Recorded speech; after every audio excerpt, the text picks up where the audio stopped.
We are on an upswing of growing this place. I can feel it. The winds are changing. Something's about to happen, and it ain't gonna happen without all of us together. So I love y'all so much for this. Well, I've been spending all my money on weed and pills, trying to write a song that'll pay the bill, but it ain't came yet. Guess I had to rob a bank. Yeah, I guess it could be worse. It ain't that bad. At least I ain't sitting in no Baghdad in the middle of a hot damn desert, sitting in a tank. Every time the wife talks, a baby gets mentioned, but I'm so broke I can't pay attention. A record store's not supposed to exist anymore. They're supposed to be gone. They were never supposed to come back. And our competitors aren't other record stores. Our competitors are global behemoths. Spotify, Amazon, Target, Walmart. We're not a blip on the radar to them, but the one advantage we have over them is the community. Nobody hangs out at Amazon. They hang out at the record store. My name is Dominic Manzullo, better known as Dominic Michael on the honky tonk stages. Man, I met John in the spring of 2022. I was 22 years old, and he asked me, man, who do you like the most? I said, man, I love Waylon Jennings. He goes, what? No way. I said, yes. So, man, next thing I know, he pulls out this Honky Tonk Heroes album, which is my favorite album of all time. And since then, we've been best friends. You know, I've spent many a days in here after school and college, and then even now working in the corporate world, having like therapy sessions like he was Dr. Phil. But man, he's got a great shop here, been one of my best friends, and I'm proud to call him a friend. And we also play music together, sometimes together, so love you, John. One of my dear, dear friends, Melissa, this was a passion project for her. She started out with a lot of movie collectibles. She loved her Hollywood stuff, her Wizard of Oz and Gone with the Wind.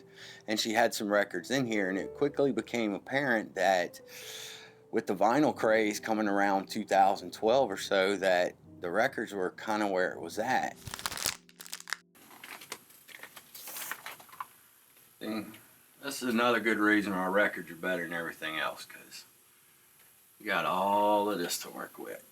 Which why it takes me a long time to get them all prepared, because I'm a student of the game. Every single record in the record store, some guy like me checked it, cleaned it. You don't get that online. You know you're getting a good record. It helped me out a lot during that time. It just became like my place of refuge, you know, and that was like 3 years ago, and I never left. I'm really big into history and like the origins of stuff. So like I do photography, and I'm really into analog photography, film photography. And I really like older stuff. I guess my friends always call me like an old soul. So when it comes to music, I always wanted to listen to it in the state it was supposed to be for. So like for a lot of the music that I listened to growing up, my dad put me on a lot of Isaac Hayes and Al Green. A lot of that during that time, 70s, mostly vinyl. So it was either every Tuesday or Thursday, all throughout middle school, I would walk on over here after school and come hang out with John, come talk to John, and like anytime I was upset, my mama was like, oh, well, go to the record shop. You had a bad day, go to the record shop. And so this just kind of became my sanctuary. I keep looking for my 80s metal. I'm an 80s metal guy, and, you know, a lot of times I'll just come in here to, ooh, wow, there's one. Oh, that's a good one. I'm gonna hang on to that one. But a lot of these things are just stuff that I'm rebuilding my record collection. I lost it during Katrina, and it's funny how we buy in the same stuff that we bought 35, 40 years ago. But vinyl's where it's at. I mean, that's where it sounds best, so I'm gonna keep buying it as long as I can. I came over here at lunch from work one day, and I walked in and I asked John, I said, do you have any Dr. Hook or David Allen Coe? Because I collect those two. And he's like, yeah, I think I do. And he went in the back and dug it out and found it, and we got to talking and had like every single thing in common, you know. We instantly became friends. And I always tell people about this place, I said, it's not just vinyl in here, it's stuff to look at and nostalgia and everything. That's what I love about this store. I'm a Bowie nerd. Me too, I love him. He's so good. Changes. We use changes at my wedding. I wanted to walk down the aisle to As the World Falls Down from Labyrinth. Yeah. So Great movie. Still, really is. still today. The world we are living in right now is so extremely fast-paced. You never get a break. When you're listening on vinyl, it's not like that. It's, you sit down, you put on a record, and you gotta flip the record eventually. If it starts to skip, you gotta move the needle. Music has become background noise, essentially. But when you put the vinyl on a record player and just watch that needle drop, you feel it. You're a part of whatever's going on that record and those grooves. Old school VHS, got some Fantasia, got some Pinocchio. If y'all up for some VHS and chill, it's alright for grown folks to have toys too. R.I.P. Ozzy, we might have to spin this one today. Yeah, we're gonna play this one. When you download the song, you just get the song. When you buy the album, you get the memory that goes with that.